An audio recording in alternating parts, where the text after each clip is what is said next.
What are your thoughts on the show of force, even not knowing? They did their job. He's a sex worker. He's got guns and he's got semen-coated fucking VHS tapes. I would have went in a hazmat suit. You think the audio that they put out was real? Yeah, that was him. Nikki put that out there. That Nikki recorded that at the freak off in the Calabasas.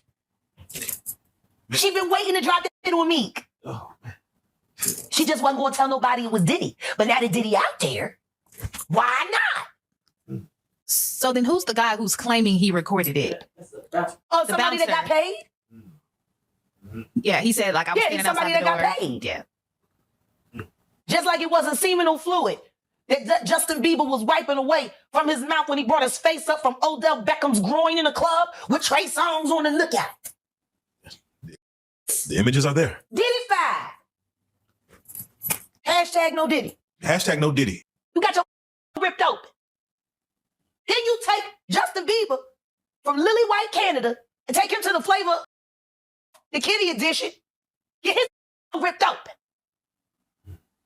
Now everything's coming out, and the first thing you do is run the Bali with another kitty rape who works with the man, L.A. Reid, that sent you to the Diddy Flavor freak off. Not the Flavor freak off. Now you got Justin Bieber breaking up relationships and shit. He sucked Odell Beckham dick at the club, and the next thing you know, he don't even want Kim no more. That's what they learned at the freak off. How to steal bitch. Now you said no Diddy, but it seems like there is Lil Rod has come out who he produced the Love album, and it seems like he has recordings, pictures of a whole year and a half. Year and a half with Diddy, not getting paid to where he's like. Guy. It seems like you can't say no to Diddy the way he's putting it out. Like there's a lot of things like, why did he say no? Yeah, you don't go. Yeah. You don't go. Why go? They gonna drug you. Lace, yeah. You gonna ask for a glass of water? It's gonna be laced with that Tootsie. Let the good times roll. Like if I knew that there's a possibility that I might get raped and drugged if I go to this party, and I go anyway. I just wish they would tell all these little niggas the truth, you know, when they court them with the record deals and the contracts and the chains and the cars and the girls. And I wish they would tell them the truth. Listen to me. All you got to do is out of you tonight. I'll get all that for you tomorrow. Because that's what's going to happen. Like, why can't you be up front? You know? I didn't believe this until I watched a Nickelodeon documentary where the kids were, you know, basically, not, I don't want to say groomed, but they were technically assaulted based on saying, hey, here's the contract. They don't tell us up front, but they say, oh yeah, this guy is gay, but he's touchy-feely. They warn you. And on one of the episodes where a father said, I just want to let you know, before you do this scene, this man is a predator. Okay? If you see something, say something, okay? But nobody wants to hear it. Like the fuck. To put someone's career on the line. To say, hey, that's what they if you don't do this, you're not going to go higher than this. That's what they do. You know how many times I've heard it? That's what I was going to ask. You're in the industry. Yeah. Did they ever say, if come in this room, Jack? Yeah, let's get down. Yeah, I was told. And you will see some doors open. I was drugged by a rapper that I knew. I won't say his name and I won't say the name of his group. Really doesn't matter. Nobody remembers them anyway anymore.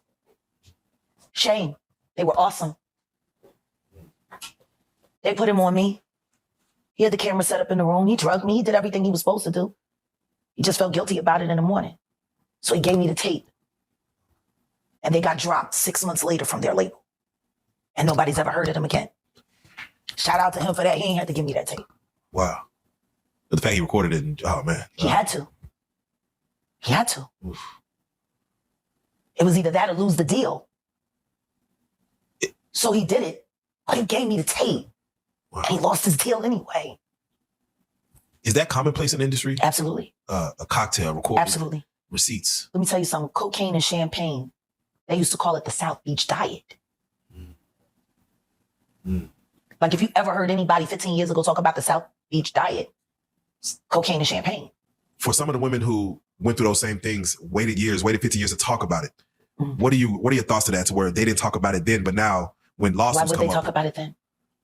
a lawsuit is a lawsuit. I mean, But why would they talk about it? Why would they talk about it? Who was there to go to? Who's going to help them? What HR department do you know of that works for any of these labels? yeah. When have you ever heard of a sexual harassment suit being publicly acknowledged in the entertainment industry at all? Never. Sports. Not in entertainment. Tupac. Remember that one? That was. He was the only one. Yeah. You saw how that turned out. Yeah. Yeah. No, guilty. That's why they do it. To make you an example. Mm. To remind you what they're willing to do to keep things the way they want them. Mm. It's intimidation.